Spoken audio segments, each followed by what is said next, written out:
እዚማ ህዝቢ ትግራይ ኮሎ ጋሲ እዩ ለዋህ እዩ ይምስገን ወሃቢ ተውዚ ዘለውን ወሃቢ እዩ ግን ምሕለፍ የለይ ናብ ኢድና ሃውና ምርፅ ኣቢሎም እቲ ጥዑይ እክዎ ይሽየጥ እቲ ሕማቕ እንካ ኢሎም ሂብናዮ ልምበሃል መታለሊ ሎሚ የለና ቂሕና ኢና ኣይንፈርሕን እወ ናይ ወልቃይት በትርን ሞትን ዘይፈርሕና ንዓኹም ደቅና አንገትና ሂና ምሳኹም ይው ደቀይ እኒሆውኒ ልዕሊ 3-4 እኒሆውኒ ምሳኹም ታ ትገብሩለይ ንዓይ ኣቦ ስድራ ተጋደልቲ ተባሂለ ዝኸበር ኩሉ ነገር እኒህኒ እናበልኩ ይኸድለኹ ሕክምና የብልን መድሓኒት ተሳኢኑ ትሽቅጥዎ ኣለኹም ዓለም ትሰድድ ንስኹም ትሸጥዎ ሓዚ በሉ ውርዴት ኣነ ሓደ መሃይም እየ ዘዋርደኩም ዘለኹ ገባር ስቁኢልካ ሃምዘን እንስሳ እቶም ምሁራት ተምሃሩ እንታይ ክኽብልኹም እዮም ካሊእ እሞ ናይ እንስሳ ዘይትሽፍንዎ ነበርኩም ኣብ ምንታይ ፀኒሕኹም ጉድኹም ክሳብ ዝወፅሲ ዘይትሽፍንዎ ለይትድህስስዎ እቲ ዲኻታት ትፈናቐልታ ኮይኑ ኢልኩም ለይትድህስስዎ ኣብ ስልጣን ሽሚቻ ኢኹም እኒኹም ንስኹም ስልጣን ሽሚቻ እዚኣ ድማ ህዝቢ እንድሕር ፀሊኡኩም ትቕረሰኩም ፍለጥዋ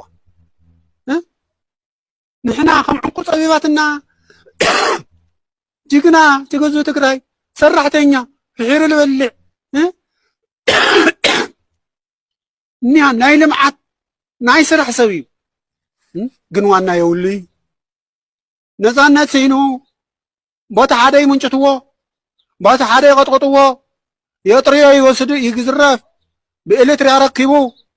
ብዕድም ሓራ ረኪቡ ብሑመራ ረኪቡ እንታይ ከነገብር ካብዙ ሰኣን መን ሰኣናኹም ጅግና ኮ እዩ ትዘብ ዓለም ዘደነቐ ኮ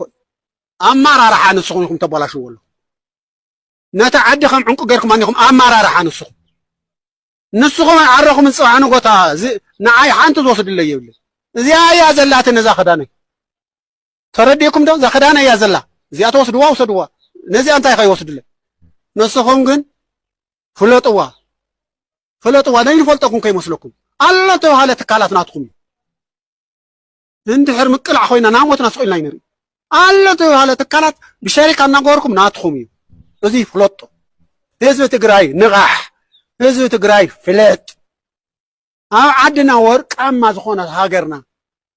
ሰኣንሰ በዛብእ ፈጢርና ባዕልና ምፀለእትና ደቅና ንሕና ጥሜት ክንሞት እንጀራ እናበልና